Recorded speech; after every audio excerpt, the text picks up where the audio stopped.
Hello ಮಕ್ಕಳೇ, ಹೇಗಿದ್ದೀರಾ? ಎಲ್ಲರೂ ಆರಾಮಲ್ವಾ? ಮೇಧಾ ಟಿಸ್ಕೋರ್ ಮೋರ್ ಯೂಟ್ಯೂಬ್ ಚಾನಲ್ಗೆ ನಿಮ್ಮೆಲ್ಲರಿಗೆ ಸ್ವಾಗತ. ಇವತ್ತು ನಾವು 8ನೇ ತರಗತಿ ವಿಜ್ಞಾನದ 3ನೇ ಪಾಠ ಆರೋಗ್ಯ ಅನನ್ಯ ನಿಧಿ ಇದರ 3ನೇ ಭಾಗವನ್ನ ಕಲೀಲಿಕ್ಕಿದ್ದೇವೆ.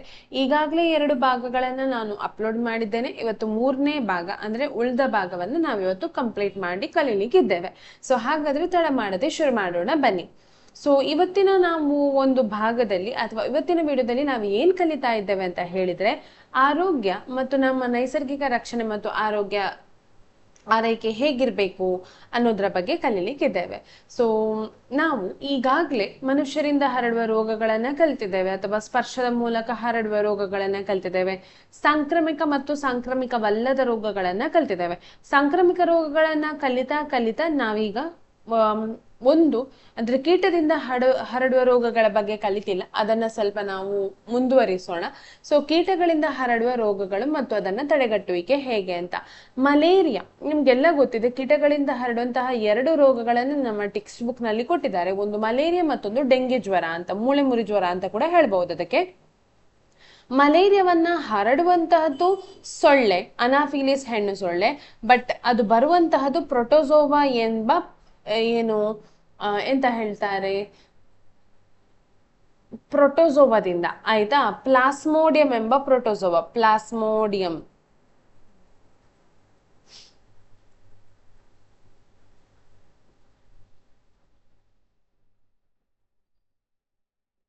ಪ್ಲಾಸ್ಮೋಡಿಯಂ ಎಂಬ ಪ್ರೊಟೋಜೋವಾದಿಂದ ಏನ್ ಬರ್ತದೆ, ಮಲೇರಿಯಾ ರೋಗ ಬರುವಂತಹದ್ದು. ಅದನ್ನ ಹರಡುದು ಯಾರು? ಸೊಳ್ಳೆಗಳು ಹರಡ್ತದೆ.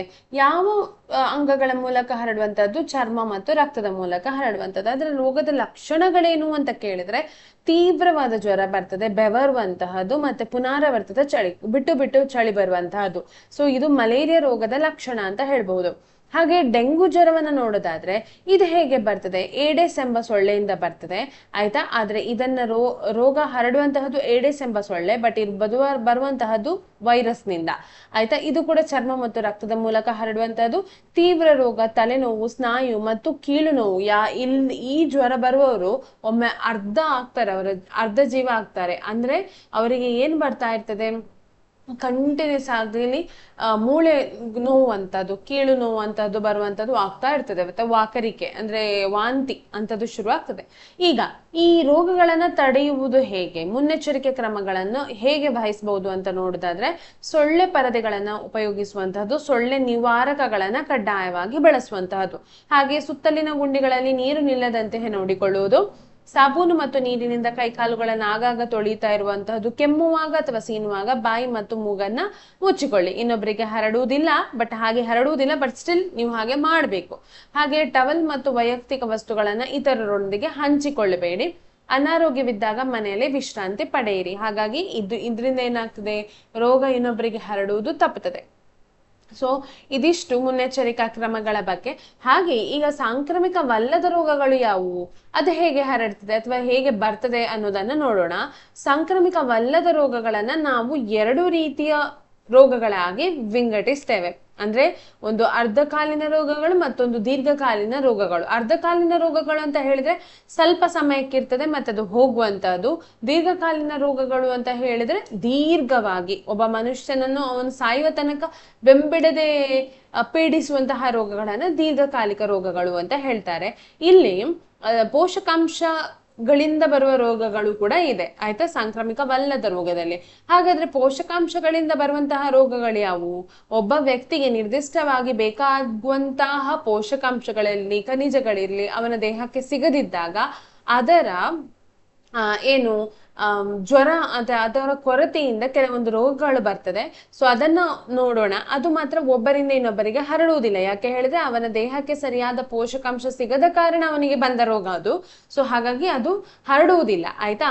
ಉದಾಹರಣೆಗೆ ಸ್ಕರ್ವಿ ಅನ್ನೋದು ವಿಟಮಿನ್ ಸಿ ಕೊರತೆಯಿಂದ ಬರುವಂತಹ ರೋಗ. ಮತ್ತೆ ರಕ್ತಹೀನತೆ, ಅನೇಮಿಯಾ ಅಂತ ಹೇಳ್ತಾರೆ, ಇದು ಕೂಡ ಕಬ್ಬಿಣದ ಅಂಶದ ಕೊರತೆಯಿಂದ ಬರುವಂತಹ ರೋಗ. ಗಾಯ್ಟರ್ ಅನ್ನೋ ಇನ್ನೊಂದು ರೋಗ ಇದೆ, ಗಳಗಂಡ ರೋಗ ಅಂತ ಹೇಳ್ತಾರೆ ಕನ್ನಡದಲ್ಲಿ. ಇದು ಅಯೋಡಿನ್ ನ ಕೊರತೆಯಿಂದ ಗಂಟಲಿನ ಗ್ರಂಥಿ, ಗಾಯ್ಟರ್ ಅಂದ್ರೆ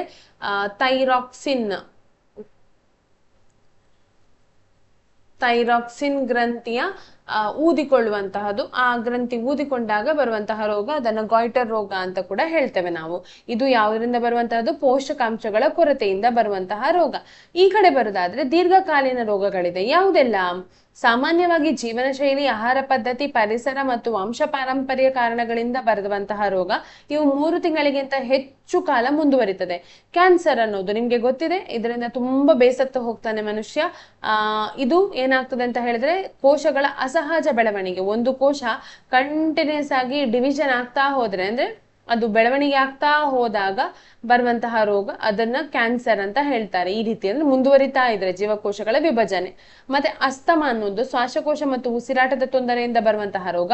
ಮಧುಮೇಹ, ರಕ್ತದಲ್ಲಿನ ಸಕ್ಕರೆ ಕಾಯಿಲೆ, ಅಂದ್ರೆ ಸಕ್ಕರೆ ಅಂಶ ಜಾಸ್ತಿ ಆದಾಗ ಬರುವಂತಹ ರೋಗ, ಅದನ್ನ ಏನಂತ ಹೇಳ್ತೇವೆ? ಮಧುಮೇಹ ಅಂತ ಹೇಳ್ತೇವೆ. ಶುಗರ್ ಅಥವಾ ಡಯಾಬಿಟಿಸ್ ಅಂತ ಹೇಳ್ತೇವೆ. ಇದು ದೀರ್ಘಕಾಲೀನ ರೋಗಕ್ಕೆ ಒಂದು ಉದಾಹರಣೆ ಆಗ್ತದೆ. ಈಗ ಮಧುಮೇಹ, ಬೊಜ್ಜು ನಿಯಂತ್ರಣ ಮತ್ತು ವೈದ್ಯಕೀಯ ಸಂಶೋಧನೆ ಏನು ಇದರ ಬಗ್ಗೆ?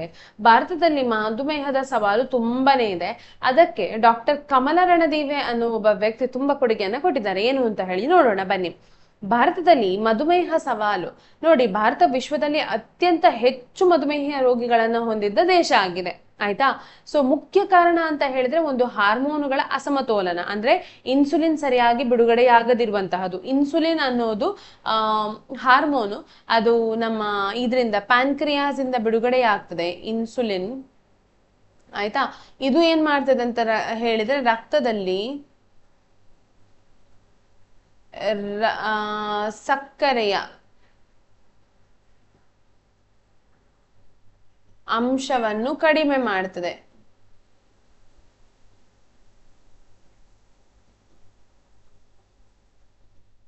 ಆದ್ರೆ ಇದು ಸರಿಯಾಗಿ ಬಿಡುಗಡೆಯಾಗದಿದ್ದಾಗ ನಮ್ಮ ದೇಹದಲ್ಲಿ ಏನಾಗ್ತದೆ? ರಕ್ತದೊತ್ತಡ ರಕ್ತದೊತ್ತಡ ಅಲ್ಲ, ಡಯಾಬಿಟಿಸ್ ಶುರುವಾಗ್ತದೆ. ಆಯ್ತಾ? ಪ್ರಮುಖ ಅದರ ಲಕ್ಷಣ ಏನಂತ ಹೇಳಿದ್ರೆ, ಪದೇ ಪದೇ ಮೂತ್ರ ವಿಸರ್ಜನೆ ಆಗುವಂತಹದ್ದು, ಅತಿಯಾದ ಬಾಯಾರಿಕೆ ಆಗುವಂತಹದ್ದು, ತೂಕ ಕೆಲವೊಮ್ಮೆ ಕಡಿಮೆ ಆಗ್ತದೆ, ವಿಪರೀತ ಆಯಾಸ ಆಗುವಂತಹದ್ದು, ಗಾಯಗಳು ತಡವಾಗಿ ಗುಣವಾಗುವಂತ. ಇವರಿಗೆ ತಾಗಿದ್ರೆ ಬೇಗ ಗಾಯ ಎಲ್ಲ ಗುಣಮುಖವಾಗುವುದಿಲ್ಲ. ಆಯ್ತಾ? ಇದನ್ನ ನಿಯಂತ್ರಣ ಹೇಗೆ ಮಾಡ್ಬೋದು? ಸಮತೋಲಿತ ಆಹಾರ ಮತ್ತು ಸೇವನೆ, ನಿಯಮಿತವನ್ನು ವ್ಯಾಯಾಮವಾಗಿ ಕಡ್ಡಾಯ ಮಾಡ್ಬೇಕು. ಇವರು ನಡಿಬೇಕು, ಆದಷ್ಟು ಇವರ ದೇಹದಲ್ಲಿ ಅಲ್ಲಿರುವ ಸಕ್ಕರೆ ಅಂಶ ಕಡಿಮೆ ಆಗ್ತಾ ಬರ್ಬೇಕು. ಅಂದ್ರೆ ಅದನ್ನ ವ್ಯಾಯಾಮದ ಮೂಲಕ ಅವರು ಉಪಯೋಗಿಸ್ಬೇಕು, ಗ್ಲೂಕೋಸ್ನ ಅಂಶವನ್ನ. ಸೊ ಹಾಗಾಗಿ ರಕ್ತದಲ್ಲಿ ಏನಾಗ್ತದೆ? ಸಕ್ಕರೆಯ ಅಂಶ ಕಡಿಮೆ ಆಗ್ತಾ ಬರ್ತದೆ. ಈಗ ವಿಜ್ಞಾನಿ ಒಂದು ಪರಿಚಯ ಮಾಡಿಕೊಳ್ಳೋಣ. ಇವರ ಜೀವಿತಾವಧಿ 2000ಕ್ಕೆ ತೀರಿಕೊಂಡ್ರು. ಬಟ್ ಇವರು 1917ರಲ್ಲಿ ಜನಿಸಿದವರು. ಭಾರತದ ಪ್ರವರ್ತಕ ಜೀವ ವೈದ್ಯಕೀಯ ಸಂಶೋಧಕರು, ಅಂದ್ರೆ ವ್ಯಾಕ್ಸಿನ್ ಗಳನ್ನ ಕಂಡು ಹಿಡಿದವರು ಇವರು. ಆಯ್ತಾ? ವ್ಯಾಕ್ಸಿನ್ ಗಳನ್ನ ಕಂಡು ಹಿಡಿದವರಲ್ಲಿ ಒಬ್ಬರು. ಇವರು ಕ್ಯಾನ್ಸರ್ ನಿಯಂತ್ರಣ ಮತ್ತು ಚಿಕಿತ್ಸೆಯನ್ನು ಸುಧಾರಿಸುವಲ್ಲಿ ಪ್ರಮುಖ ಸಂಶೋಧನೆ ನಡೆಸ್ತಾರೆ. ಹಾರ್ಮೋನುಗಳು ಮತ್ತು ಕೆಲವು ವೈರಸ್ಗಳು ಕ್ಯಾನ್ಸರ್ ಹುಟ್ಟಲು ಹೇಗೆ ಸಂಬಂಧ ಹೊಂದಿವೆ ಎಂಬುದನ್ನು ಕೂಡ ಸಾಬೀತುಪಡಿಸ್ತಾರೆ.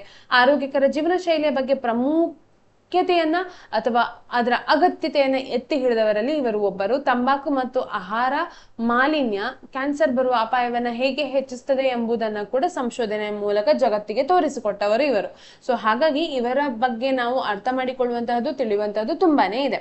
ಈಗ ಮುಂದಕ್ಕೆ ಹೋಗೋದಾದ್ರೆ, ರೋಗ ನಿರೋಧಕ ವ್ಯವಸ್ಥೆ, ಲಸಿಕೆ ಮತ್ತು ಯಶಸ್ವಿ ನೈರ್ಮಲ್ಯ. ನೋಡಿ, ಇದಾಗ್ಲೇ ನಾನು ಹೇಳಿದ್ದೇನೆ ಇದ್ರ ಬಗ್ಗೆ. ರೋಗ ನಿರೋಧಕ ಶಕ್ತಿ ಅಂದ್ರೆ ನಮ್ಮ ದೇಹದಲ್ಲಿ ರೋಗಗಳನ್ನ ತಡೆಯಲು ಬೇಕಾದ ಶಕ್ತಿ ಆಲ್ರೆಡಿ ಇದೆ. ಆಯ್ತಾ?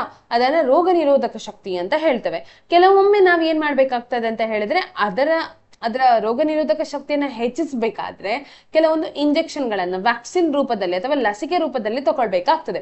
ಇದ್ರ ಕಥೆ ಏನು ಅಂತ ಹೇಳಿ ನೋಡೋಣ. ನೋಡಿ, ನಮ್ಮ ದೇಹವು ರೋಗಗಳ ವಿರುದ್ಧ ಹೋರಾಡುವ ನೈಸರ್ಗಿಕ ಸಾಮರ್ಥ್ಯವನ್ನ ಹೊಂದಿದೆ. ಇದಕ್ಕೆ ರೋಗ ನಿರೋಧಕ ಶಕ್ತಿ ಅಂತ ಹೇಳ್ತಾರೆ. ಗಳಿಸಿಕೊಂಡ ರೋಗ ನಿರೋಧಕ ಶಕ್ತಿ ಏನಿದೆ ನೋಡಿ, ಅಥವಾ ಲಸಿಕೆಗನ್ನ ಒಂದು ವ್ಯಾಕ್ಸಿನ್ ನ ಮೂಲಕ ಹೆಚ್ಚು ಮಾಡುವ ಒಂದು ಕ್ರಿಯೆ ನೋಡಿ, ಅದನ್ನ ವ್ಯಾಕ್ಸಿನೇಷನ್ ಅಂತ ಹೇಳುವಂಥದ್ದು, ಲಸಿಕಾ ನೀಡುವುದು ಅಂತ ಹೇಳೋದು. ಸೊ ಎಕ್ಸಾಂಪಲ್, ಲಸಿಕೆಗಳಿಗೆ ಎಕ್ಸಾಂಪಲ್ ಅಂತ ಹೇಳಿದ್ರೆ ಪೋಲಿಯೋ, ದಡಾರ, ಧನುರ್ವಾಯು, ಟೆಟನಸ್ ಅಂತ ಹೇಳ್ತಾರೆ. TT ಇಂಜೆಕ್ಷನ್ ನೀವು ತಗೊಳ್ತೀರಲ್ವಾ ಅದು. ಮತ್ತು ಹೆಪಟೈಟಿಸ್ ಮೊದಲಾದ ರೋಗಗಳಿಂದ ಲಸಿಕೆಗಳು ನಮ್ಮ ದೇಹವನ್ನ ರಕ್ಷಿಸ್ತದೆ. ಉದಾಹರಣೆಗೆ, ಗಾಯಗೊಂಡಾಗ ಧನುರ್ವಾಯು ಚುಚ್ಚುಮದ್ದು ನೀಡಲಾಗುತ್ತದೆ. TT ಇಂಜೆಕ್ಷನ್, ಟೆಟನಸ್, ಟೆಟನಿ ಅಂತ ಹೇಳ್ತಾರೆ. ಇದನ್ನ ಕೊಡ್ತಾರೆ. ಇದು ಬ್ಯಾಕ್ಟೀರಿಯಾದ ವಿಷದ ವಿರುದ್ಧ ಏನು ತಕ್ಷಣದ ರಕ್ಷಣೆಯನ್ನ ಒದಗಿಸುವಂತಹ ಕ್ರಿಯೆಯನ್ನ ಮಾಡ್ತದೆ. ಸೊ ಟಿಟಿ, ನಿಮ್ಗೆ ಕಾಲಿಗೆ ಇದು ತಾಗಿದಾಗ, ಕಬ್ಬಿಣ ತಾಗಿದಾಗ ಒಂದು ಟಿಟಿ ಕೊಡಿಸಿ ಅಂತ ಹೇಳ್ತಾರಲ್ವಾ, ಸೊ ಅದು ಟೆಟನಸ್ ಅಂತ ಹೇಳ್ತಾರೆ ಅದನ್ನ, ಆಯ್ತಾ. ಧನುರ್ವಾಯುಗೆ ವಿರುದ್ಧ ಕೊಡುವಂತಹ ಒಂದು ಏನು ಲಸಿಕೆ. ಈಗ ನೋಡಿ, ಒಂದು ಯಶಸ್ವಿ ನೈರ್ಮಲ್ಯ ಕಾರ್ಯಕ್ರಮದ ಬಗ್ಗೆ ನೋಡೋಣ. ಒಡಿಶಾದ ಒಂದು ಭದ್ರಕ್ ಜಿಲ್ಲೆಯಲ್ಲಿ ಏನಾಯ್ತು ಅಂತ ಹೇಳಿದ್ರೆ, ಅವರಿಗೆ ತುಂಬಾ ಶೌಚಾಲಯ ಇರ್ಲಿಲ್ಲ, ಬಯಲು ಶೌಚ ಮಾಡ್ತಾ ಇದ್ರು. ಸೊ ಹಾಗಾಗಿ ಅವರಿಗೆ ಅಲ್ಲಿ ರೋಗ ತುಂಬಾ ಬರ್ತಾ ಇತ್ತು. ಅದಕ್ಕೋಸ್ಕರ ಗವರ್ಮೆಂಟ್ ಏನ್ ಮಾಡಿತ್ತು ಅಂತ ಹೇಳಿದ್ರೆ, ಕಮ್ಯುನಿಟಿ ಲೆಡ್ ಸ್ಯಾನಿಟೈಸೇಷನ್ ಕ್ಯಾಂಪೇನ್ಗಳನ್ನ, ಅಂದ್ರೆ ಸಮುದಾಯ ನೇತೃತ್ವದ ನೈರ್ಮಲ್ಯ ಅಭಿಯಾನವನ್ನ ಕಂಡು ಹಿಡಿದು ಅಲ್ಲಲ್ಲಿ ಅವರಿಗೆ ಶೌಚಾಲಯಗಳನ್ನ ನಿರ್ಮಿಸಿಕೊಟ್ಟಿತು.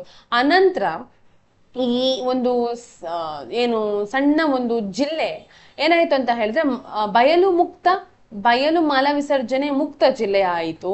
ಮತ್ತೆ ಇಲ್ಲಿ ಇದರಿಂದ ಹರಡುವಂತಹ ಅತಿಸಾರ, ಅಂದ್ರೆ ಏನು ಹೇಳ್ತಾರೆ, ಡಯೇರಿಯಾ, ಡಿಸೆಂಟ್ರಿ ಅಥವಾ ವಾಮಿಟಿಂಗ್ ಎಲ್ಲ ಬರುವಂತದ್ದು, ಅಂದ್ರೆ ವಾಂತಿ ಭೇದಿ, ಕಾಲೆರಾ ಅಂತಹ ರೋಗಗಳು ಗಮನಾರ್ಹವಾಗಿ ಇಳಿಕೆಯನ್ನ ಕಂಡವು.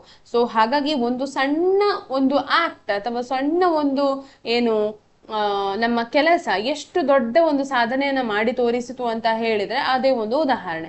ಈಗ ನೋಡಿ, ಸಿಡುಬು ಲಸಿಕೆಯನ್ನ ಹೇಗೆ ಕಂಡು ಹಿಡಿದದು ಅಂತ ನೋಡುವ. ಮತ್ತೆ ನಮ್ಮ ಭಾರತದಲ್ಲಿ ಇದಕ್ಕಿಂತ ಮುಂಚೆ ಟೀಕಾದಾರರು ಅಂತ ಇದ್ರು, ಅವರು ಯಾರು ಅನ್ನೋದನ್ನ ನೋಡೋಣ. ಸಿಡುಬು ಲಸಿಕೆಯನ್ನ ಕಂಡು ಹಿಡಿದವರು ಎಡ್ವರ್ಡ್ ಜೆನ್ನರ್ ಅನ್ನುವರು. 1700ರಲ್ಲಿ ದಶಕದಲ್ಲಿ ಸಿಡುಬು ಎಂಬ ಮಾರಣಾಂತಿಕ ರೋಗ ಲಕ್ಷಾಂತರ ಜನಗಳನ್ನ ಬಲಿ ತೆಗೆದುಕೊಂಡಿತು. ಸ್ಮಾಲ್ ಪಾಕ್ಸ್ ಅಥವಾ ಕೌ ಪಾಕ್ಸ್ ಅಂತ ಹೇಳ್ತಾರೆ ಇದಕ್ಕೆ, ಸಿಡುಬುಗೆ, ಆಯ್ತಾ. ಜೆನ್ನರ್ ಅವರ ಗಮನಿಸುವಿಕೆ, ಅವರೇನ್ ಮಾಡ್ತಾರೆ ಅಂತ ಹೇಳಿದ್ರೆ, ಹಸುಗಳ ಸಿಡುಬು ಬಂದ ಹಾಲು ಮಾರುವ ಮಹಿಳೆಯರಿಗೆ ಮಾರಣಾಂತಿಕ ಮಾನವ ಸಿಡುಬು ಬರುತ್ತಿರಲಿಲ್ಲ, ಆಯ್ತಾ. ಎಂತ ಗೊತ್ತಾ, ಸಿಡುಬು ಅಂತ ಹೇಳಿದ್ರೆ ಸ್ಮಾಲ್ ಪಾಕ್ಸ್ ಅನ್ನೋ ರೋಗ. ಯಾರಿಗೆಲ್ಲ ಕೌಪಾಕ್ಸ್ ಬರ್ತಾ ಇತ್ತು, ಕೌಪಾಕ್ಸ್ ಅಂತ ಹೇಳಿದ್ರೆ ದನಗಳನ್ನ ಕಾಯುವ ಮಹಿಳೆಯರಿದ್ರಲ್ವಾ, ಆ ಮಹಿಳೆಯರಿಗೆ ಕೌಪಾಕ್ಸ್ ಅನ್ನೋ ರೋಗ ಬರ್ತಾ ಇದ್ದೆ. ಅದರಲ್ಲಿ ಯಾರು ಬದುಕುಳಿದಿದ್ದಾರೆ ನೋಡಿ, ಅಂದ್ರೆ ಕೌಪಾಕ್ಸ್ ಬಂದ್ ಅವ್ರಿಗೆ ಏನು ಆಗದೆ ಬದುಕುಳ್ದ ಹೆಂಗಸರಿದ್ರಲ್ವಾ, ಅವರಿಗೆ ಈ ಸ್ಮಾಲ್ ಪಾಕ್ಸ್ ಅನ್ನೋ ರೋಗ ಬರ್ತಾ ಇರ್ಲಿಲ್ಲ. ಸೊ ಅದಕ್ಕೆ ಕಾರಣ ಏನು ಅಂತ ಹೇಳಿ ಕಂಡು ಹಿಡಿದ್ರು ಅವರು. ಏನಂತ ಹೇಳಿದ್ರೆ, ಕೌಪಾಕ್ಸ್ ರಸವನ್ನ ಹುಡುಗನ ದೇಹಕ್ಕೆ ಚುಚ್ಚಿ ಪ್ರಯೋಗ ಮಾಡಿದರು. ಆ ಹುಡುಗನಿಗೆ ಸಿಡುಬು ರೋಗ ಬರದೆ ರಕ್ಷಣೆ ದೊರೆಯಿತು, ಆಯ್ತಾ. ಕೌಪಾಕ್ಸ್ ಅನ್ನೋ ಒಂದು ರೋಗ ಬಂದು ಹೋದ ಒಬ್ಬ ವ್ಯಕ್ತಿಗೆ ಸ್ಮಾಲ್ ಪಾಕ್ಸ್ ರೋಗದ ಏನು ವೈರಸ್ ಅನ್ನ ಚುಚ್ಚಿದಾಗ, ಅವನ ದೇಹಕ್ಕೆ ಚುಚ್ಚಿದಾಗ, ಆದ್ರೆ ಅವನಿಗೆ ಸ್ಮಾಲ್ ಪಾಕ್ಸ್ ಬರ್ಲೇ ಇಲ್ಲ. ಅದ್ರ ಅರ್ಥ ಏನು, ಕೌಪಾಕ್ಸ್ಗೆ ಬರುವಂತಹ ರೋಗದ ವೈರಸ್ ಇದೆ ಅಲ್ವಾ, ವೈರಸ್ನ ವಿರುದ್ಧ ನಮ್ಮ ರಕ್ಷಣಾ ಕವಚ ಏನಿದೆ ನೋಡಿ, ವಿರುದ್ಧ ಉಂಟಾದ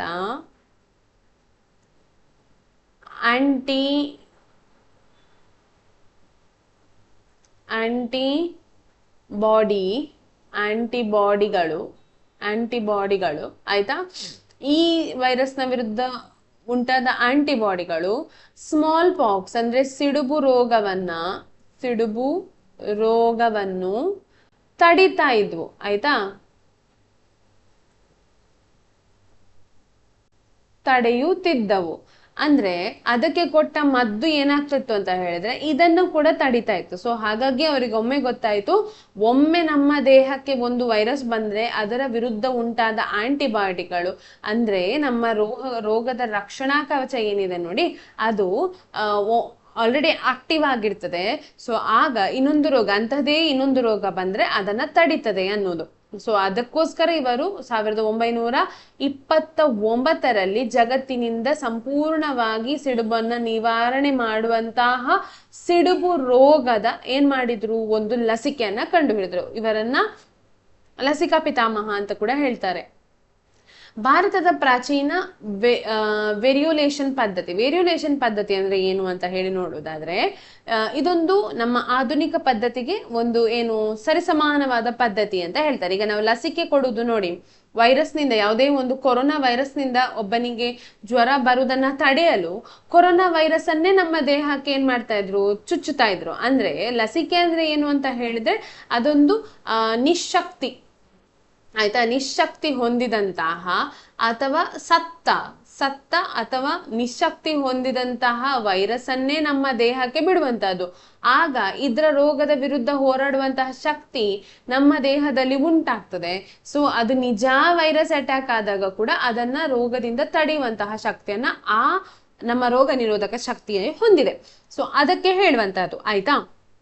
ನೋಡಿ, ವಿಧಾನ ಏನಂತ ಹೇಳಿದ್ರೆ, ಸಿಡುಬು ರೋಗಿಯ ಒಣಗಿದ ಗಾಯದ ಪುಡಿಯನ್ನ ತೆಗೆದುಕೊಂಡು ಅದನ್ನ ಆರೋಗ್ಯವಂತ ವ್ಯಕ್ತಿಯ ಚರ್ಮಕ್ಕೆ ತೇಲಿ ಸಣ್ಣದಾಗಿ ಸೋಂಕು ತಗಲಿಸಿ ರೋಗ ನಿರೋಧಕ ಶಕ್ತಿಯನ್ನ ಹೆಚ್ಚಿಸಲಾಗುತ್ತಿತ್ತು. ಅಂದ್ರೆ ಯಾರಿಗೆ ಸಿಡುಬು ರೋಗ ಬಂದಿದೆ ನೋಡಿ, ಅವನ ಮೈಯಲ್ಲಿ ಗಾಯ ಆದ್ರೆ ಅದರ ಹುಡಿ ಬೀಳ್ತದೆ. ಅದರಿಂದ ಒಬ್ಬರಿಗೆ ಏನಾಗ್ತದೆ, ಮನೆಯಲ್ಲಿ ಜಾಗ್ರತೆ ಆಗಿರ್ಬಹುದು, ಅಮ್ಮ ಬಂದದ್ದು ಅವನನ್ನ ಬೇರೆ ಮಾಡಿ ಇಡ್ಬೇಕು ಅಂತೆಲ್ಲ, ಅಂದ್ರೆ ಬೇರೆ ಮಲಗಿಸುವಂಥದ್ದು, ಅವನನ್ನ ಸಪರೇಟ್ ಇಡುವಂಥದ್ದೆಲ್ಲ ಮಾಡ್ತಾ ಇದ್ರಲ್ಲ. ಕಾರಣ ಆ ವೈರಸ್ ನಿಂದ ಏನಾಗ್ತದೆ, ಒಬ್ಬರಿಂದ ಇನ್ನೊಬ್ಬರಿಗೆ ಹರಡುವಂತಹ ಸಾಂಕ್ರಾಮಿಕ ರೋಗ ಇದು. ಆಯ್ತಾ? ಸೊ ಆ ಬಂದ ವ್ಯಕ್ತಿಯ ಮೈಯಿಂದ ಬಿದ್ದಂತಹ, ಗಾಯದಿಂದ ಬಿದ್ದಂತಹ ಸಣ್ಣ ಸಣ್ಣ ಪುಡಿಗಳೇನಿದೆ ನೋಡಿ, ಅದನ್ನ ಆರೋಗ್ಯವಂತ ವ್ಯಕ್ತಿಗೆ ಹರಡ್ತಾ ಇರುವಾಗ ಅವನಿಗೆ ಸಣ್ಣದಾಗಿ ಅದ್ರ ರೋಗ ಬರ್ತಾ ಇತ್ತು. ಸೊ ಆ ಮೂಲಕ ಅವನ ದೇಹದಲ್ಲಿ ರೋಗ ನಿರೋಧಕ ಶಕ್ತಿಯನ್ನ ಹೆಚ್ಚಿಸಲಾಗ್ತಿತ್ತು. ಆಯ್ತಾ? ಇದಕ್ಕೆ ವೇರಿಯುಲೇಷನ್ ಪದ್ಧತಿ ಅಂತ ಹೇಳ್ತಾರೆ. ಈ ರೀತಿ ಮಾಡುವವರನ್ನ ಟೀಕಾದಾರರು ಅಂತ ಹೇಳ್ತಾರೆ. ಟೀಕಾ ಅಂತ ಹೇಳಿದ್ರೆ ಲಸಿಕೆ, ಅದು ಹಿಂದಿ ಪದ. ಸೊ ಟೀಕಾದಾರರು ಅಂತ ಹೇಳ್ತಾರೆ. ಇದನ್ನ ಅಂದ್ರೆ ನಮ್ಮ ಭಾರತ ನೋಡಿ, ಎಷ್ಟೋ ವರ್ಷಗಳ ಹಿಂದೆ ಆಧುನಿಕ ವಿಜ್ಞಾನಕ್ಕೆ ಸರಿಸಾಟಿಯಾಗಿ ನೀಡಿದಂತಹ ಒಂದು ದೊಡ್ಡ ಒಂದು ಮೇಕ್ ಇನ್ ಇಂಡಿಯಾ ಪ್ರೋಗ್ರಾಮ್ ಅಂತಾನೆ ಹೇಳ್ಬೋದು. ಇದು ನಾವೀಗ ಮೇಕ್ ಇನ್ ಇಂಡಿಯಾ ಎಲ್ಲ ಹೇಳ್ತೇವೆ, ಅದು ಈಗಕ್ಕೆ ಹೇಳ್ತೇವೆ ನಾವು, ಬಟ್ ಆಗಿನ ಕಾಲದಲ್ಲೇ ಇದು ಇತ್ತು ನೋಡಿ. ನಾವು ಎಷ್ಟು ಪುಣ್ಯವಂತರು ಅಂತ ಹೇಳಿ. ಹಾಗೆ ಪ್ರತಿಜೀವಿಕ ಪ್ರತಿರೋಧದ ಅಪಾಯ ಮತ್ತು ದೇಶೀಯ ಪರ್ಯಾಯಗಳು. ಆಯ್ತಾ?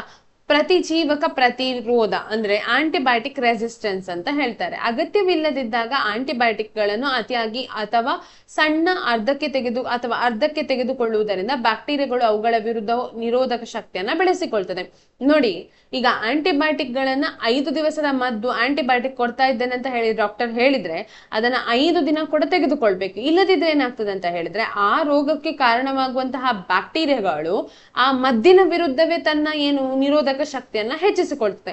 ಆಗ ನೆಕ್ಸ್ಟ್ ಟೈಮ್ ನಮ್ಗೆ ರೋಗ ಬಂದಾಗ ಅದು ತುಂಬಾ ಡಬಲ್ ಆಗಿರ್ತದೆ, ಅಂದ್ರೆ ಹೆಚ್ಚು ಪವರ್ಫುಲ್ ಬ್ಯಾಕ್ಟೀರಿಯಾ ಉಂಟಾಗ್ತದೆ. ಸೊ ಹಾಗಾಗಿ ನಮ್ಗೆ ಆಂಟಿಬಯೋಟಿಕ್ ನಾಟುವುದಿಲ್ಲ ನಮ್ಮ ದೇಹಕ್ಕೆ. ಸೊ ಅದಕ್ಕೋಸ್ಕರ ಅದನ್ನ ಡಾಕ್ಟರ್ ಎಷ್ಟು ದಿನ ಹೇಳ್ತಾರೆ ಅದನ್ನ ಅಷ್ಟು ದಿನ ಕೂಡ ಸರಿಯಾಗಿ ನಾವು ತಗೊಳ್ಬೇಕಾಗ್ತದೆ. ಪ್ರತಿರೋಧಕ ಬ್ಯಾಕ್ಟೀರಿಯಾಗಳು ಪ್ರಾಣಿಗಳ ಆಹಾರ, ಜಮೀನಿನ ಗೊಬ್ಬರ, ಕಲುಷಿತ ಪರಿಸರ ಮತ್ತು ಆಸ್ಪತ್ರೆಯ ಮೂಲಕ ಇಡೀ ಸಮುದಾಯಕ್ಕೆ ಹರಡ್ತಾ ಇತ್ತು ಆಗಿನ ಕಾಲದಲ್ಲಿ. ಇದಕ್ಕೆ ಮುನ್ನೆಚ್ಚರಿಕೆ ಕ್ರಮಗಳೇನಂತ ಹೇಳಿದ್ರೆ, ಡಾಕ್ಟರ್ನ ಸಲಹೆ ಇಲ್ಲದೆ ಯಾವುದೇ ಆಂಟಿಬಯೋಟಿಕ್ ಗಳನ್ನು ನೀವಾಗಿ ತಗೊಳ್ಬೇಡಿ. ಆಯ್ತಾ? ಮತ್ತೆ ಜಾನುವಾರುಗಳನ್ನ ಮುಟ್ಟುವಾಗ ಅಥವಾ ಸಂಪೂರ್ಣ ಆಂಟಿಬಯೋಟಿಕ್ ಗಳ ಅತಿಯಾದ ಬಳಕೆಯನ್ನು ಕೂಡ ಏನ್ ಮಾಡ್ಬೇಕು, ನಾವು ಸಂಪೂರ್ಣವಾಗಿ ನಿಯಂತ್ರಿಸಬೇಕು. ಕೆಲವೊಮ್ಮೆ ದನಕ್ಕೆಲ್ಲ ಹೆಚ್ಚು ಆಂಟಿಬಯೋಟಿಕ್ ಕೊಡ್ತಾ ಇರ್ತಾರೆ, ಅದಕ್ಕೆ ರೋಗ ಬರದಿರ್ಲಿ ಅನ್ನೋ ಕಾರಣಕ್ಕೆ. ಅಂತದ್ದು ಕೂಡ ಸುಮ್ಮನೆ ನೀವು ಮಾಡಬೇಡಿ. ಡಾಕ್ಟರ್ನ ವೆಟೇರಿಯನ್ ಡಾಕ್ಟರ್ ಇದ್ದಾರಲ್ಲ, ಅಂದ್ರೆ ವೆಟ್ ಅಂತ ನಾವೇನ್ ಹೇಳ್ತೇವೆ ನೋಡಿ. ಸೊ ಜಾನುವಾರು ವೈದ್ಯರುಗಳ ಸಹಾಯ ತಗೊಳ್ಳೇಬೇಕು. ಆಯ್ತಾ? ಸೊ ಅವರ ಸಹಾಯ ತಕೊಳ್ಳದೆ ಅಥವಾ ಅವರ ಹತ್ರ ಕೇಳದೆ ದನಕ್ಕೆ ಅಥವಾ ಯಾವುದೇ ಒಂದು ಪ್ರಾಣಿಗೆ ನಿಮ್ಮದೇ ಇಷ್ಟ ಬಂದ ಮದ್ದನ್ನ ಕೊಡುವ ಹಾಗಿಲ್ಲ.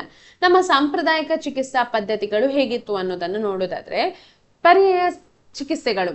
ಭಾರತದಲ್ಲಿ ಸಾವಿರಾರು ವರ್ಷಗಳಿಂದ ರೋಗಗಳ ನಿರ್ವಹಣೆಗಾಗಿ ಆಯುರ್ವೇದ, ಸಿದ್ಧ, ಯುನಾನಿ ಚಿಕಿತ್ಸಾ ಪದ್ಧತಿಗಳನ್ನ ಬಳಸಲಾಗುತ್ತದೆ. ವಿಧಾನ: ಗಿಡಮೂಲಿಕೆಗಳಿಂದ ಪ್ರಕೃತಿ ಸಿದ್ಧ ತೈಲಗಳು ಮತ್ತು ನಿಯಂತ್ರಿತ ನೈಸರ್ಗಿಕ ಆಹಾರ ಪದ್ಧತಿಗಳು, ಪಥ್ಯ ಮಾಡುವುದಂತ ಏನ್ ಹೇಳ್ತೇವೆ ನೋಡಿ, ಮೂಲಕ ಇದು ಕಾರ್ಯನಿರ್ವಹಿಸ್ತಾ ಇತ್ತು. ಉದ್ದೇಶ ಏನಂತ ಹೇಳಿದ್ರೆ ಏನಿಲ್ಲ, ನಮ್ಮ ದೇಹಕ್ಕೆ ಅದರದೇ ಆದ ಶಕ್ತಿ ಇದೆ, ಬಟ್ ಆ ಶಕ್ತಿಯನ್ನ ಹೆಚ್ಚಿಸ್ಕೊಳ್ಬೇಕು ಅನ್ನೋ ಉದ್ದೇಶ ಅಷ್ಟೇ. ದೈನಂದಿನ ಆರೋಗ್ಯ ನಿರ್ವಹಣೆಗೆ ಇದು ಅತ್ಯಂತ ಉಪಯುಕ್ತವಾಗ್ತಾ ಇತ್ತು. ಆಯುಷ್ ಪದ್ಧತಿಗಳು ಎಲ್ಲಾ ರೋಗಗಳಿಗೂ ಸಂಪೂರ್ಣ ಪರಿಹಾರವಲ್ಲದಿದ್ದರೂ ಆರೋಗ್ಯ ರಕ್ಷಣೆಯಲ್ಲಿ ಮತ್ತು ಜೀವನದ ಗುಣಮಟ್ಟವನ್ನ ಹೆಚ್ಚಿಸುವಲ್ಲಿ ಗಮನಾರ್ಹ ಕೊಡುಗೆಯನ್ನ ಕಂಡಿತು. ಅಂದ್ರೆ ಇದರಿಂದ ರೋಗ ನಿರೋಧಕ ಶಕ್ತಿ ಹೆಚ್ಚಾಗ್ತಿತ್ತು ಒಂದು, ಮತ್ತೊಂದಂತ ಹೇಳಿದ್ರೆ ಗುಣ ಆಗ್ತಾ ಇದ್ದದ್ದು ತುಂಬಾ ಸ್ಲೋ. ಆಯ್ತಾ? ಸೊ ಹಾಗಾಗಿ ಇದ್ರ ಬಗ್ಗೆ ಮತ್ತೆ ಜನರಿಗೆ ಅಷ್ಟು ಆಲಸ್ಯ ಬಂತಂತ ಹೇಳಿದ್ರೆ ಅದರ ಬಗ್ಗೆ ನಾವು ಅದನ್ನ ತುಂಬಾ ಕೇರ್ ಮಾಡಲಿಲ್ಲ. ಹಾಗಾಗಿ ಹೋಮಿಯೋಪತಿ ಅಥವಾ ಬೇರೆ ಪದ್ಧತಿಗಳು, ಇಂಗ್ಲಿಷ್ ಪದ್ಧತಿಗಳು ಬಂದದ್ದು. ಆಯ್ತಾ? ಸೊ ಆರೋಗ್ಯ ಮತ್ತು ರೋಗಗಳ ರಕ್ಷಣೆಯ ಅಥವಾ ರೋಗಗಳ ಕೊನೆಯ ಅವಲೋಕನ ಏನಂತ ಹೇಳಿದ್ರೆ, ಆರೋಗ್ಯದ ವ್ಯಾಖ್ಯಾನ ಅಂತ ಹೇಳಿದ್ರೆ ಗೊತ್ತಿದೆ. ಆರೋಗ್ಯ ಅಂತ ಹೇಳಿದ್ರೆ ರೋಗಗಳು ಇರದೇ ಇರುವಂತದ್ದು ಖಾಲಿ ಅಲ್ಲ, ನಮ್ಮ ದೈಹಿಕ, ಮಾನಸಿಕ ಮತ್ತು ಸಾಮಾಜಿಕ ಯೋಗಕ್ಷೇಮದ ಒಂದು ಸ್ಥಿತಿ. ಮನಸ್ಸು ಮತ್ತು ದೇಹದ ಸಮತೋಲನವೇ ನಿಜವಾದ ಸಂಪತ್ತು ಅಂತ ಹೇಳ್ತಾರೆ. ಹಾಗೆ ಲಸಿಕಾ ಪದ್ಧತಿ ಇತ್ತು ನಮ್ಮ ದೇಶದಲ್ಲಿ. ಹಾಗೆ ಲಸಿಕೆ ಅಂತ ಹೇಳಿದ್ರೆ ಅದೊಂದು ನಿಷ್ಕ್ರಿಯ ಅಥವಾ ನಿಶಕ್ತ ಅಥವಾ ಸತ್ತ ಜೀವಿಗಳನ್ನೇ ನಮ್ಮ ದೇಹಕ್ಕೆ ನಾವು ತೆಗೆದುಕೊಳ್ಳುವಂಥದ್ದು, ಅದನ್ನ ಲಸಿಕೆ ಅಂತ ಹೇಳ್ತಾರೆ. ಇದರಿಂದ ನಮ್ಮ ರೋಗ ನಿರೋಧಕ ಶಕ್ತಿ ಜಾಸ್ತಿ ಆಗ್ತದೆ ಅನ್ನೋದು ಒಂದು ಅದರ ಮುಖ್ಯ ಒಂದು ಉದ್ದೇಶ. ಹಾಗೆ ನಮ್ಮ ಜವಾಬ್ದಾರಿ ಏನು ಅಂತ ಹೇಳಿದ್ರೆ ಆಂಟಿಬಯೋಟಿಕ್ ಗಳನ್ನ ಒಟ್ಟಾರೆಯಾಗಿ ತಗೊಳ್ಳುವುದಲ್ಲ, ಮತ್ತೆ ನಮ್ಮ ಆರೋಗ್ಯವನ್ನ ನಾವು ಕಾಪಾಡಿಕೊಳ್ಬೇಕು, ವ್ಯಾಯಾಮ ಮಾಡಬೇಕು, ಮನಸ್ಸನ್ನ ಶುದ್ಧವಾಗಿಟ್ಕೊಳ್ಬೇಕು, ಧ್ಯಾನ ಮಾಡಬೇಕು, ಒಳ್ಳೆ ಆಹಾರವನ್ನ ಸೇವಿಸಬೇಕು, ಸುತ್ತಮುತ್ತಲು ಶುಚಿಯಾಗಿರ್ಬೇಕು, ಮತ್ತೆ ಎಲ್ಲರೊಡನೆ ಉತ್ತಮ ಒಡನಾಟದಿಂದ ಇರಬೇಕು ಅನ್ನುವಂತಹದ್ದು ಆಯ್ತಾ. ಮತ್ತೆ ಡಾಕ್ಟರ್ನ ಪ್ರಿಸ್ಕ್ರಿಪ್ಷನ್ ತಕೊಂಡೇ ನಾವು ಯಾವುದೇ ಮದ್ದನ್ನ ತಗೊಳ್ಬೇಕು, ಸುಮ್ಮನೆ ತಗೊಳ್ಳುವ ಹಾಗಿಲ್ಲ ಅನ್ನೋದು ಅದರ ಒಂದು ಮುಖ್ಯ ಉದ್ದೇಶ ಆಗಿರ್ತದೆ. ಸೊ ಈಗ ನೆಕ್ಸ್ಟ್ ನಾವು ಕ್ವೆಶ್ಚನ್ ಆನ್ಸರ್ಗೆ ಹೋಗೋಣ. ಓಕೆ, ನಾವೀಗ ಪ್ರಶ್ನೆಗಳಿಗೆ ಹೋಗೋಣ ಮಕ್ಕಳೇ. ಪ್ರಶ್ನೆಗಳನ್ನ ನೋಡೋದಾದ್ರೆ ನೋಡಿ, ಇಲ್ಲಿ ನಿಮ್ಮ ಟೆಕ್ಸ್ಟ್ ಬುಕ್ಕಿನಲ್ಲಿ ಒಂದು ಪ್ರಶ್ನೆ ಕೊಟ್ಟಿದ್ದಾರೆ. ಯಾವುದು? ಚಿತ್ರದಲ್ಲಿ ತೋರಿಸುವ ರೋಗಗಳನ್ನ ಸಾಂಕ್ರಾಮಿಕ ಅಥವಾ ಸಾಂಕ್ರಾಮಿಕವಲ್ಲದ ರೋಗಗಳೆಂದು ವರ್ಗೀಕರಿಸಬೇಕು ನಾವು. ಏನು ಅಂತ ಕೊಟ್ಟಿದ್ದಾರೆ? ಶೀತ ಮತ್ತು ಜ್ವರ, ವಿಷಮ ಶೀತ ಜ್ವರ, ಮಧುಮೇಹ, ಅಸ್ತಮ ಮತ್ತು ಚಿಕನ್ ಪಾಕ್ಸ್, ಅಮ್ಮ ಬರುವಂತಹದ್ದು. ಇದರಲ್ಲಿ ಯಾವುದು ಸಾಂಕ್ರಾಮಿಕ ರೋಗ ಮತ್ತು ಯಾವುದು ಅಸಾಂಕ್ರಾಮಿಕ ರೋಗ ಅಂತ ಹೇಳಿ ನೋಡೋದಾದ್ರೆ ನಾವು ನೋಡಿ, ಮೊದಲನೇ ಪ್ರಶ್ನೆಗೆ ಹೋಗೋದಾದ್ರೆ ಉತ್ತರ ನೋಡಿ, ಸಾಂಕ್ರಾಮಿಕ ರೋಗಗಳು ಅಂತ ಹೇಳಿದ್ರೆ ಶೀತ, ಜ್ವರ, ವಿಷಮ ಶೀತ ಮತ್ತು ಚಿಕನ್ ಪಾಕ್ಸ್ ರೋಗಗಳು ಏನಿದೆ ನೋಡಿ, ಅದನ್ನ ಸಾಂಕ್ರಾಮಿಕ ರೋಗಗಳು ಅಂತ ಹೇಳ್ತಾರೆ. ಅಸಾಂಕ್ರಾಮಿಕ ರೋಗಗಳು ಅಥವಾ ಸಾಂಕ್ರಾಮಿಕವಲ್ಲದ ರೋಗಗಳು ಯಾವುದು? ಮಧುಮೇಹ ಮತ್ತು ಅಸ್ತಮ ಆಗಿರ್ತದೆ. ಒಂದ್ ನಿಮಿಷ.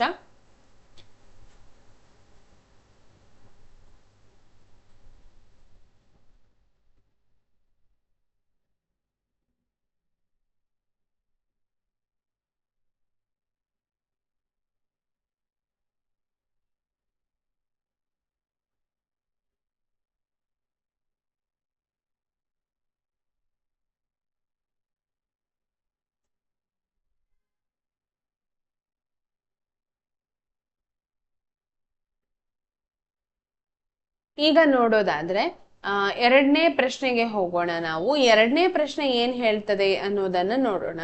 ರೋಗಗಳನ್ನು ಮತ್ತು ಸಾಂಕ್ರಾಮಿಕವಲ್ಲದ ರೋಗಗಳು ಎಂದು ವಿಶಾಲವಾಗಿ ಒಂದ್ ಸೆಕೆಂಡ್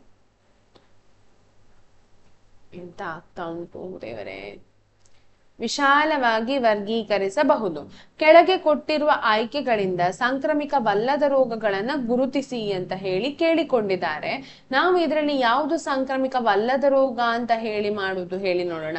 ವಿಷಮ ಶೀತ ಜ್ವರ. ವಿಷಮ ಶೀತ ಜ್ವರ ಅನ್ನೋದು ಏನಾಗಿದೆ? ಸಾಂಕ್ರಾಮಿಕ ರೋಗ. ಅಸ್ತಮ ಸಾಂಕ್ರಾಮಿಕವಲ್ಲದ ರೋಗ. ಮಧುಮೇಹ ಸಾಂಕ್ರಾಮಿಕವಲ್ಲದ ರೋಗ. ದಡಾರ ಸಾಂಕ್ರಾಮಿಕ ರೋಗವ ಅಲ್ವಾ ಅಂತ ಹೇಳಿ ನೋಡೋಣ. ಈಗ ಇದಕ್ಕೆ ಉತ್ತರ ನೋಡಿ, ನಾನು ಹೇಳ್ತೇನೆ ಯಾವ ಉತ್ತರ ಅಂತ ಹೇಳಿ. ಉತ್ತರ ಬಿ, 2 ಮತ್ತು 3. 2 ಮತ್ತು 3 ಅಂದ್ರೆ ಏನು? 2 ಅಸ್ತಮ ಮತ್ತು ಮಧುಮೇಹ, ಅದು ಸಾಂಕ್ರಾಮಿಕವಲ್ಲದ ರೋಗ. ವಿಷಮ ಶೀತ ಜ್ವರ ಮತ್ತು ದಡಾರ ಅನ್ನೋದು ಸಾಂಕ್ರಾಮಿಕ ರೋಗ ಆಗ್ತದೆ. ಈಗ ನೋಡಿ, ನಮ್ಗೆ ಮೂರನೇ ಪ್ರಶ್ನೆಗೆ ಬರೋಣ. ಮೂರನೇ ಪ್ರಶ್ನೆ ಏನ್ ಹೇಳ್ತದೆ ಅನ್ನೋದನ್ನ ನೋಡೋದಾದ್ರೆ, ನಿಮ್ಮ ಶಾಲೆಯಲ್ಲಿ ಫ್ಲೂ ವ್ಯಾಪಕವಾಗಿದೆ. ಹಲವಾರು ಸಹಪಾಠಿಗಳು ಗೈರು ಹಾಜರಾಗಿದ್ದಾರೆ. ಇನ್ನೂ ಕೆಲವರು ಕೆಮ್ಮುತ್ತಾ ಇನ್ನುತ್ತಾ ಶಾಲೆಗೆ ಬರುತ್ತಿದ್ದಾರೆ. ರೋಗ ಮತ್ತಷ್ಟು ಹರಡುವುದನ್ನು ತಡೆಯಲು ಶಾಲೆ ಯಾವ ತಕ್ಷಣದ ಕ್ರಮಗಳನ್ನ ಕೈಗೊಳ್ಳಬೇಕು? ನಿಮ್ಮೊಂದಿಗೆ ಬೆಂಚ್ ನಲ್ಲಿ ಕುಳಿತುಕೊಳ್ಳುವ ನಿಮ್ಮ ಸಹಪಾಠಿಯಲ್ಲಿ ಜ್ವರದ ಲಕ್ಷಣಗಳು ಕಂಡು ಬಂದ್ರೆ ಒರಟಾಗಿ ನಡೆದುಕೊಳ್ಳದೆ ಅಥವಾ ನೋಯಿಸದೆ ನೀವು ಹೇಗೆ ಪ್ರತಿಕ್ರಿಯಿಸುವಿರಿ? ಹಾಗೆ ಈ ಪರಿಸ್ಥಿತಿಯಲ್ಲಿ ಸೋಂಕಿಗೆ ಒಳಗಾಗದೆ ನಿಮ್ಮನ್ನ ಮತ್ತು ಇತರರನ್ನ ಹೇಗೆ ರಕ್ಷಿಸಿಕೊಳ್ಳುವಿರಿ ಅನ್ನೋದ್ರ ಬಗ್ಗೆ ಆಗಿರ್ತದೆ. ಈಗ ನಾವೇನ್ ಮಾಡ್ಬೇಕು ಅನ್ನೋದನ್ನ ನೋಡೋದಾದ್ರೆ ಉತ್ತರವನ್ನ ಹೇಳ್ತಾ ಹೋಗ್ತಾರೆ ಮಕ್ಕಳೇ, ತುಂಬಾ ಡಿಸ್ಕಸ್ ಮಾಡುವುದಿಲ್ಲ. ರೋಗ ಹರಡುವುದನ್ನ ಶಾರೀರಿಕವಾಗಿ ತಡೆಗಟ್ಟಲು ಯಾವ ಕ್ರಮಗಳನ್ನ ಅನುಸರಿಸಬೇಕು? ಯಾಕೆ ಹೇಳಿದ್ರೆ ಕೆಮ್ಮುವಾಗ ಅಥವಾ ಸೀನುವಾಗ ಬಾಯಿಗೆ ಕರವಸ್ತ್ರವನ್ನ ಅಡ್ಡ ಹಿಡಿಬೇಕು ಅಥವಾ ಮಾಸ್ಕ್ ಅನ್ನ ಧರಿಸಿಕೊಳ್ಳುವಂತಹದ್ದು, ನಿಯಮಿತವಾಗಿ ಕೈ ತೊಳೆಯುವಂತಹದ್ದು, ಅನಾರೋಗ್ಯದಿಂದ ಬಳಲುತ್ತಿರುವವರು ಇತರರಿಂದ ಸ್ವಲ್ಪ ಅಂತರ ಕಾಯ್ದುಕೊಳ್ಬೇಕು. ಅವರವರಿಗೆ ಗೊತ್ತಿರ್ಬೇಕು. ನಿಮ್ಗೇನಾದ್ರೂ ಬಂದ್ರೆ ನೀವು ಇನ್ನೊಬ್ಬರ ಜೊತೆ ಜಾಸ್ತಿ ಸೇರಿಕೊಳ್ಳುವುದನ್ನು ತಪ್ಪಿಸ್ಬೇಕು. ವೈಯಕ್ತಿಕ ವಸ್ತುಗಳನ್ನ ಇತರರೊಂದಿಗೆ ಹಂಚಿಕೊಳ್ಬಾರ್ದು. ನಿಮ್ಮ ಸಹಪಾಠಿಯಲ್ಲಿ ರೋಗ ಲಕ್ಷಣ ಕಂಡು ಬಂದ್ರೆ ನೀವೇನ್ ಮಾಡ್ತೀರಿ ಅಂತ ಕೇಳಿದ್ರೆ, ನೀವು ಫಸ್ಟ್ ಟೀಚರ್ಗೆ ಹೇಳ್ಬೇಕು, ಅವನಿಗೆ ಇಂತಿಂತದ್ದು ಹುಷಾರಿಲ್ಲ. ಅವರಿಗೆ ಏನ್ ಮಾಡ್ಬೇಕು? ಅವರು ವೈದ್ಯರ ಸಲಹೆ ಪಡೆಯಲು ಸೂಚಿಸ್ತಾರೆ ಮತ್ತು ಮನೆಯವರಿಗೆ ತಿಳಿಸ್ತಾರೆ. ಸೊ ಸೂಕ್ತ ಸುರಕ್ಷತಾ ಕ್ರಮಗಳನ್ನ ಕೈಗೊಳ್ಳಬಹುದು. ಹಾಗೆ ಈ ಪರಿಸ್ಥಿತಿಯಲ್ಲಿ ಸೋಂಕಿಗೆ ಒಳಗಾಗದಂತೆ ನೀವೇನ್ ಮಾಡಬಹುದು? ಅವನ ಕರ್ಚಿಫ್ಗಳನ್ನ ಮುಟ್ಟದೇ ಇರುವಂತಹದ್ದು, ಮಾಸ್ಕ್ ಅನ್ನ ಧರಿಸುವಂತಹದ್ದು, ತರಗತಿ ಕೋಣೆಯನ್ನ ಸ್ವಚ್ಛವಾಗಿಡುವಂತಹದ್ದು, ಅನಾರೋಗ್ಯದಿಂದ ಇದ್ದವರು ಶಾಲೆಗೆ ಬಂದ್ರೆ ಸ್ವಲ್ಪ ನೀವು ಅವರಿಂದ ದೂರ ಇರುವಂತದ್ದು, ಬಟ್ ಅವರಿಗೆ ತಿಳಿ ಹೇಳಿ ಇಂತಿಂತದ್ದು ನೋಡಿ ಒಬ್ಬರಿಂದ ಒಬ್ಬರಿಗೆ ಹರಡ್ತದೆ, ನೀನು ಹುಷಾರಾಗುವ ತನಕ ಸ್ವಲ್ಪ ದೂರ ಇರೋದು ಒಳ್ಳೇದು ಅಂತ ಹೇಳ್ಬೇಕು, ಬಟ್ ಅವರಿಗೆ ನೋವು ಮಾಡಬಾರ್ದು. ಸೊ ಅದು ಮುಖ್ಯ, ನಮ್ಮದು ಉದ್ದೇಶ. ಆಯ್ತಾ? ನೆಕ್ಸ್ಟ್ ಕ್ವೆಶ್ಚನ್ಗೆ ಹೋಗೋದಾದ್ರೆ 4ನೇ ಪ್ರಶ್ನೆ ಏನ್ ಹೇಳ್ತದೆ ಅನ್ನೋದನ್ನ ನೋಡೋಣ. 4ನೇ ಪ್ರಶ್ನೆ ನೋಡಿ, ಮಲೇರಿಯಾ ಕಾಯಿಲೆ ಇರುವ ಮತ್ತೊಂದು ನಗರಕ್ಕೆ ಪ್ರಯಾಣಿಸಲು ನಿಮ್ಮ ಕುಟುಂಬ ಯೋಚಿಸ್ತಾ ಇದೆ. ಒಂದು ಟ್ರಿಪ್ ಮಾಡ್ತಾ ಇದ್ದಾರೆ. ಪ್ರವಾಸದ ಮೊದಲು, ಪ್ರವಾಸದ ಸಮಯದಲ್ಲಿ ಮತ್ತು ಪ್ರವಾಸದ ನಂತರ ನೀವು ಯಾವ ಮುನ್ನೆಚ್ಚರಿಕಾ ಕ್ರಮಗಳನ್ನ ತೆಗೆದುಕೊಳ್ಬಹುದು ಅಂತ ಹೇಳಿ ಬರಿಬೇಕು. ಹಾಗೆ ಸೊಳ್ಳೆ ಪರದೆಗಳು, ಸೊಳ್ಳೆ ನಿರೋಧಕಗಳ ಪ್ರಾಮುಖ್ಯತೆಯ ಬಗ್ಗೆ ನಿಮ್ಮ ಒಡ ಹುಟ್ಟಿದವರಿಗೆ ಅಥವಾ ನಿಮ್ಮ ತಮ್ಮ ತಂಗಿ ಯಾರಾದ್ರೂ ಇದ್ರೆ ಅವರಿಗೆ ಹೇಗೆ ಹೇಳ್ತೀರಿ ಅನ್ನೋದ್ರ ಬಗ್ಗೆ, ಮತ್ತೆ ಅಂತಹ ಪ್ರದೇಶಗಳಲ್ಲಿ ಪ್ರಯಾಣಿಕರು ಆರೋಗ್ಯ ಸಲಹೆಗಳನ್ನ ನಿರ್ಲಕ್ಷಿಸಿದರೆ ಏನ್ ಮಾಡಬಹುದು ಅಂತ ಕೇಳ್ತಾ ಇದ್ದಾರೆ. ಸೊ ಇದಕ್ಕೆ ಉತ್ತರ ಏನಂತ ಹೇಳಿದ್ರೆ 4ನೇ ಪ್ರಶ್ನೆಯ ಉತ್ತರ ನೋಡಿ ಇಲ್ಲಿದೆ. ಸೊ ಪ್ರವಾಸದ ಮೊದಲು ಮತ್ತು ಪ್ರವಾಸದ ನಂತರ ನಾವ್ ಏನ್ ಮಾಡಬಹುದು ಅಂತ ಹೇಳಿದ್ರೆ ವೈದ್ಯರ ಸಲಹೆಯನ್ನ ಪಡೆದುಕೊಳ್ಳುವಂಥದ್ದು, ಅಗತ್ಯವಿದ್ರೆ ಮಲೇರಿಯಾ ತಡೆಗಟ್ಟುವ ಔಷಧಿಗಳನ್ನ ಡಾಕ್ಟರ್ ಹೇಳಿದ್ರೆ ತೆಗೆದುಕೊಳ್ಬಹುದು. ಇಲ್ಲದಿದ್ರೆ ಪ್ರವಾಸದ ಸಮಯದಲ್ಲಿ ಫುಲ್ ಡ್ರೆಸ್ ಅನ್ನ ಹಾಕುವಂಥದ್ದು, ಕೈ ಕಾಲು ಮುಚ್ಚುವಂತಹ ಡ್ರೆಸ್ಗಳನ್ನ ಹಾಕುವಂಥದ್ದು, ಸೊಳ್ಳೆ ನಿವಾರಕ ಕ್ರೀಮ್ಗಳನ್ನ ಅಥವಾ ಸ್ಪ್ರೇಗಳನ್ನ ಬಳಸಬೇಕು, ಸೊಳ್ಳೆ ಪರದೆ ಬಳಸಬೇಕು, ಮತ್ತೆ ಸೊಳ್ಳೆಗಳು ಹೆಚ್ಚು ಇರುವ ಸಮಯದಲ್ಲಿ ಅಥವಾ ಕತ್ತಲಲ್ಲಿ ಬೆಳಗ್ಗಿನ ಹೊತ್ತಲ್ಲಿ ಹೊರಗೆ ಹೋಗದೆ ಇರುವಂತಹದ್ದು. ಪ್ರವಾಸದ ನಂತರ ಏನ್ ಮಾಡ್ಬೇಕು? ಎಲ್ಲಾದ್ರೂ ಜ್ವರ ಬಂದ್ರೆ ಡಾಕ್ಟರನ್ನ ತಕ್ಷಣವಾಗಿ ನಾವು ಸಂಪರ್ಕಿಸಬೇಕು, ಮತ್ತೆ ವೈದ್ಯರ ಸಲಹೆ ಪಡೆದು ಏನೆಲ್ಲ ಮಾಡ್ಬೇಕು ನೋಡಿ, ಏನೆಲ್ಲ ಚಿಕಿತ್ಸಾ ಕ್ರಮಗಳನ್ನ ಕೈಗೊಳ್ಳಬೇಕು ಅದನ್ನೆಲ್ಲ ಮಾಡ್ಬೇಕು. ಸೊಳ್ಳೆ ಪರದೆಗಳು ಮತ್ತು ಸೊಳ್ಳೆ ನಿರೋಧಕದ ಪ್ರಾಮುಖ್ಯತೆಯನ್ನ ನೀವು ಹೇಗೆ ಹೇಳ್ತೀರಿ ಅನ್ನೋದನ್ನ ನೋಡೋದಾದ್ರೆ, ಸೊಳ್ಳೆ ಪರದೆ ಮತ್ತು ಸೊಳ್ಳೆ ನಿರೋಧಕಗಳು ಸೊಳ್ಳೆಗಳು ನಮ್ಮನ್ನು ಕಚ್ಚುವುದನ್ನ ತಡೆಯುತ್ತದೆ. ಮಲೇರಿಯಾ ಪರಾವಲಂಬ ಜೀವಿಗಳನ್ನ ಹರಡುವ ಒಂದು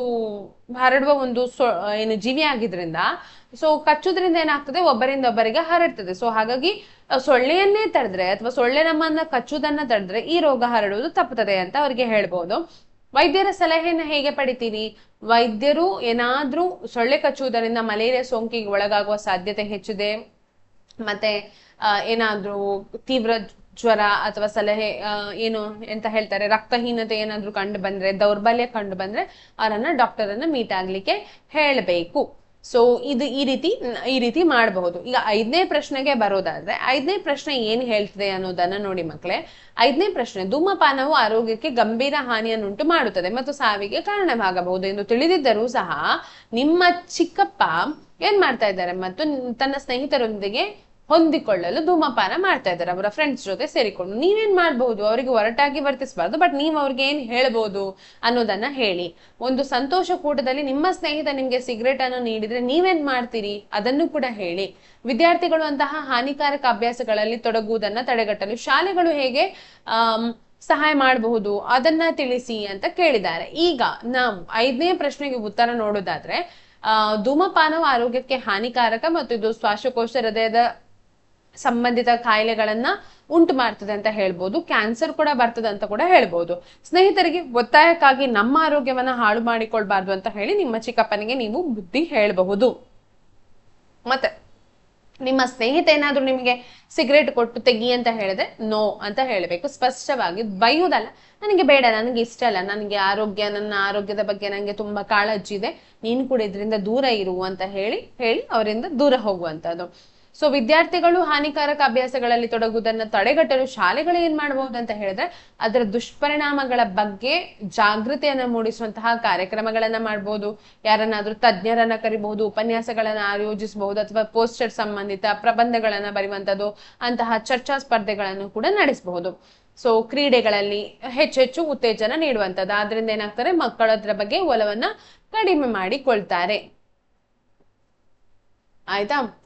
ಓಕೆ, ನೆಕ್ಸ್ಟ್ ನೋಡಿ 6ನೇ ಪ್ರಶ್ನೆ ಏನ್ ಹೇಳ್ತದೆ ಅನ್ನೋದನ್ನ ನೋಡುವ. ನಾನು ಆದಷ್ಟು ಓಡಿಸ್ತಾ ಹೋಗ್ತಾ ಇದ್ದೇನೆ, ನಿಮ್ಗೆ ಗೊತ್ತಿರ್ಬೋದು. ಟೈಮ್ ತುಂಬಾ ಬೇಡ, ಕನ್ಸ್ಯೂಮ್ ಮಾಡೋದು ಬೇಡ. ಇದನ್ನ ನಾನು ನಿಮ್ಗೆ ಪೋಸ್ಟ್ ಮಾಡ್ತೇನೆ, ಅದನ್ನ ಜಸ್ಟ್ ಒಮ್ಮೆ ಅದನ್ನ ಸ್ಕ್ರೀನ್ ಶಾಟ್ ತೆಗೀರಿ ಅಥವಾ ಇದರ ವಿಡಿಯೋವನ್ನ ನೋಡಿ ಪೌಸ್ ಮಾಡಿ ಅದ್ರ ಆನ್ಸರ್ ಬರ್ದು ತಕೊಳ್ಳಿ ಅಂತ ಹೇಳುವ ಉದ್ದೇಶದಿಂದ ಅಷ್ಟೇ. ಸಾನ್ಯಾ ತನ್ನ ಸ್ನೇಹಿತೆ ವಿನೀತಾಗೆ ಪ್ರತಿಜೀವಿಕಗಳು ಯಾವುದೇ ಸೋಂಕನ್ನು ಗುಣಪಡಿಸಬಹುದು, ಆದ್ದರಿಂದ ನಾವು ರೋಗಗಳ ಬಗ್ಗೆ ಚಿಂತಿಸಬೇಕಾಗಿಲ್ಲ ಎಂದು ಹೇಳಿಕೊಂಡಿದ್ದಾಳೆ. ಆಯ್ತಾ. ತನ್ನ ಹೇಳಿಕೆ ತಪ್ಪಾಗಿದೆ ಎಂದು ಅರ್ಥ ಮಾಡಿಕೊಳ್ಳಲು ಸಾನ್ಯಾಗೆ ಸಹಾಯ ಮಾಡಲು ವಿನೀತಾ ಯಾವ ಪ್ರಶ್ನೆಗಳನ್ನ ಕೇಳಬಹುದು?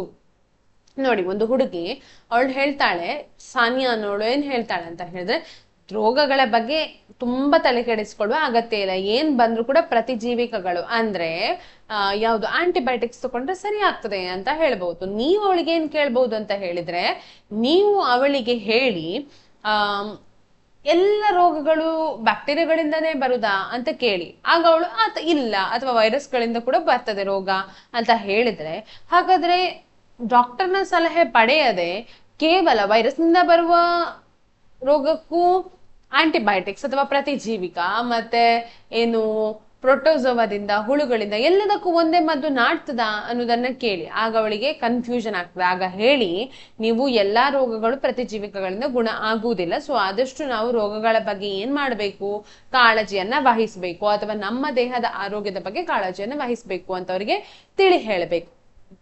ಓಕೆ, ನೆಕ್ಸ್ಟ್ ಪ್ರಶ್ನೆಗೆ ಹೋಗೋಣ. ನೆಕ್ಸ್ಟ್ ಪ್ರಶ್ನೆ ಏನಿದೆ ಅನ್ನೋದನ್ನ ನೋಡೋದಾದ್ರೆ, ಸೊ 7th ಕ್ವೆಶ್ಚನ್, ನೀವು 1 ವರ್ಷದ ಅವಧಿಯಲ್ಲಿ ಒಂದು ಆಸ್ಪತ್ರೆಯಲ್ಲಿ ವರದಿಯಾದ ಡೆಂಗ್ಯೂ ಪ್ರಕರಣಗಳ ಸಂಖ್ಯೆ ಬಗ್ಗೆ ಕೆಳಗಿನ ಕೋಷ್ಟಕದಲ್ಲಿ ಮಾಹಿತಿ ಇದೆ. ಆಯ್ತಾ. ಸೊ ಜನವರಿಯಿಂದ ಡಿಸೆಂಬರ್ ತನಕ ಎಷ್ಟೆಷ್ಟು ಪ್ರಕರಣಗಳು ಬಂದಿದೆ ಅಂತ ಇದೆ, ಇಲ್ಲಿ ಕಾಣ್ತಾ ಇದೆ. ಸೊ ನೆಕ್ಸ್ಟ್ ನೋಡಿ, ಅದನ್ನ ನಾವ್ ಏನ್ ಮಾಡ್ಬೇಕು ಅಂತ ಹೇಳಿದ್ರೆ, ಒಂದು ಗ್ರಾಫ್ ಮಾಡ್ಬೇಕು. ಎಕ್ಸ್ ಅಕ್ಷದ ಮೇಲೆ ಪ್ರಕರಣಗಳ ಸಂಖ್ಯೆ ಮತ್ತು ವೈ ಅಕ್ಷದ ಮೇಲೆ ತಿಂಗಳು ಬರುವಂತೆ ಒಂದು ಸ್ತಂಭಲೇಖ ನಕ್ಷೆಯನ್ನು ರಚಿಸಿ ನಿಮ್ಮ ಸಂಶೋಧನೆಯನ್ನ ವಿಮರ್ಶಾತ್ಮಕವಾಗಿ ವಿಶ್ಲೇಷಿಸಿ ಮತ್ತು ಈ ಕೆಳಗಿನ ಪ್ರಶ್ನೆಗಳಿಗೆ ಉತ್ತರಿಸಿ. ಯಾವ 3 ತಿಂಗಳಲ್ಲಿ ಡೆಂಗ್ಯೂ ಪ್ರಕರಣಗಳು ಅಧಿಕವಾಗಿದ್ದವು ಅನ್ನೋದನ್ನ ಪ್ರಶ್ನೆಯನ್ನ ಕೇಳ್ತಾ ಇದ್ದಾರೆ ಇವರು.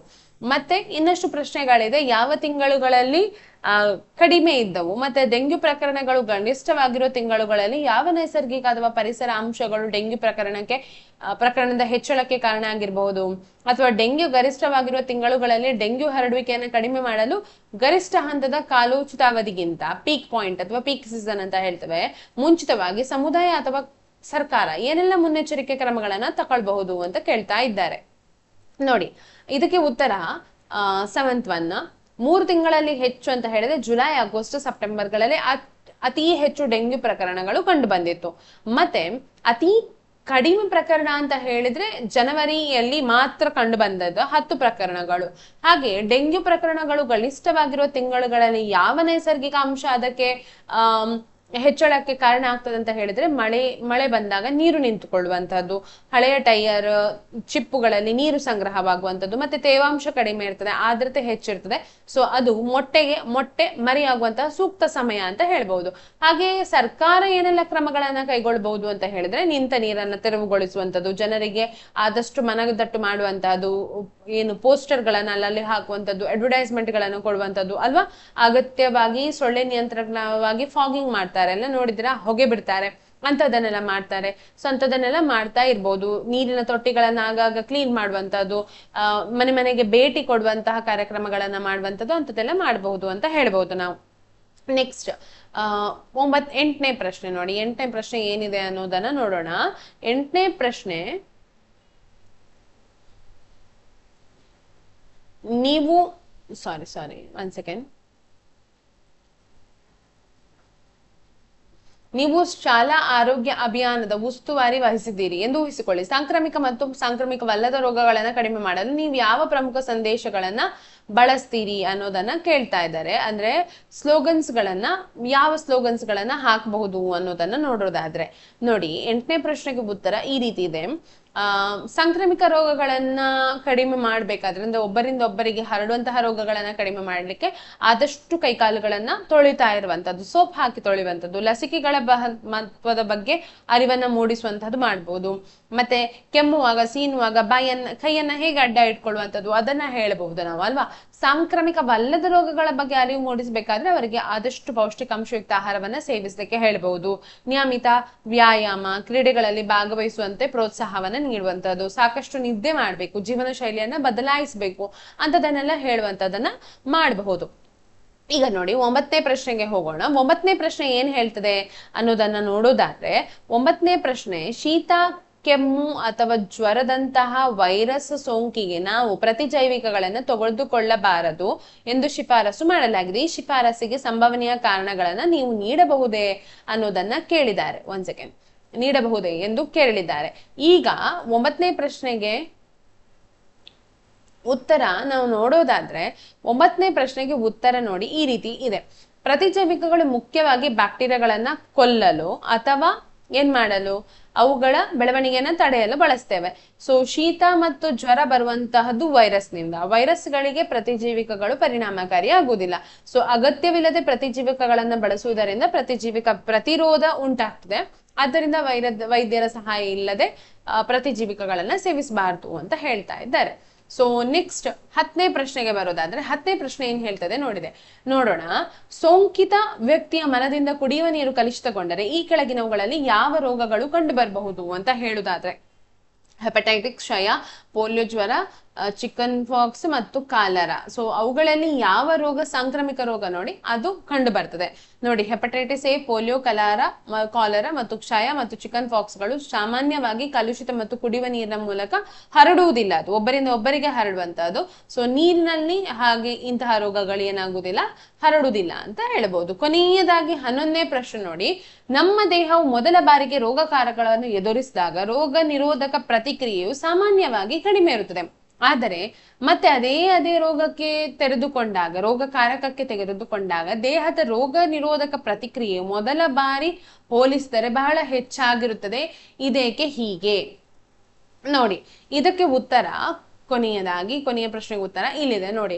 ಮೊದಲ ಬಾರಿಗೆ ರೋಗಕಾರಕಗಳು ದೇಹವನ್ನ ಪ್ರವೇಶಿಸಿದಾಗ ನಮ್ಮ ರೋಗ ನಿರೋಧಕ ವ್ಯವಸ್ಥೆ ಏನ್ ಮಾಡ್ತದೆ ಅಂತ ಹೇಳಿದ್ರೆ, ಅದರ ವಿರುದ್ಧ ಕಾಯಗಳನ್ನ ಅಂದ್ರೆ ಆಂಟಿಬಾಡೀಸ್ ಗಳನ್ನ ಅಥವಾ ಸ್ಮೃತಿ ಕೋಶಗಳನ್ನ, ಮೆಮೊರಿ ಸೆಲ್ಸ್ ಗಳನ್ನ ಉತ್ಪಾದಿಸ್ತದೆ.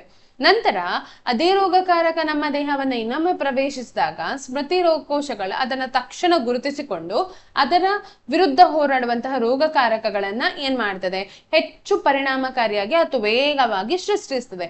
ಸೊ ಈ ರೀತಿಯಾದಾಗ 2ನೇ ಬಾರಿ ಸೋಂಕು ಉಂಟಾದಾಗ ರೋಗದ ತೀವ್ರತೆ ಕಡಿಮೆ ಆಗ್ತದೆ ಮತ್ತು ಅದಕ್ಕೆ ರೋಗ ಉಂಟಾಗದಂತೆ ಇರಬಹುದು. ಸೊ ಇದೇ ಲಸಿಕಾ ಕಾರ್ಯಕ್ರಮದ ಪ್ರಮುಖ ಆಧಾರವಾಗಿದೆ ಅಂತ ಹೇಳ್ಬಹುದು. ಸೊ ಇದಿಷ್ಟು ಇವತ್ತಿನ ತರಗತಿಯಲ್ಲಿ ನಾವು ಕಲ್ತದ್ದನ್ನು ಇಲ್ಲಿಗೆ ಈ ಪಾಠದ 3ನೇ ಭಾಗ ನಾವು ಸಂಪೂರ್ಣವಾಗಿ ಮುಗಿಸಿದ್ದೇವೆ. ಈ ಪಾಠವನ್ನ ಮುಗಿಸ್ತೇವೆ. ವಿಡಿಯೋ ಹೇಗಾಗಿದೆ ಅಂತ ಹೇಳ್ಕೊಳ್ಳಿ ಮಕ್ಕಳೇ. ವಿಡಿಯೋ ಇಷ್ಟ ಆದ್ರೆ ನಿಮ್ಗೆ ಲೈಕ್ ಮಾಡಿ, ಶೇರ್ ಮಾಡಿ ಮತ್ತು ಚಾನಲ್ ಅನ್ನ ಸಬ್ಸ್ಕ್ರೈಬ್ ಮಾಡಿ. ಹಾಗೆ ನಿಮ್ಮ ಸ್ನೇಹಿತರೊಂದಿಗೆ ಶೇರ್ ಮಾಡಿ ಅಂತ ಹೇಳ್ತಾ ಧನ್ಯವಾದಗಳನ್ನ ಹೇಳ್ತಾ ಇದ್ದೇನೆ. ಧನ್ಯವಾದಗಳು.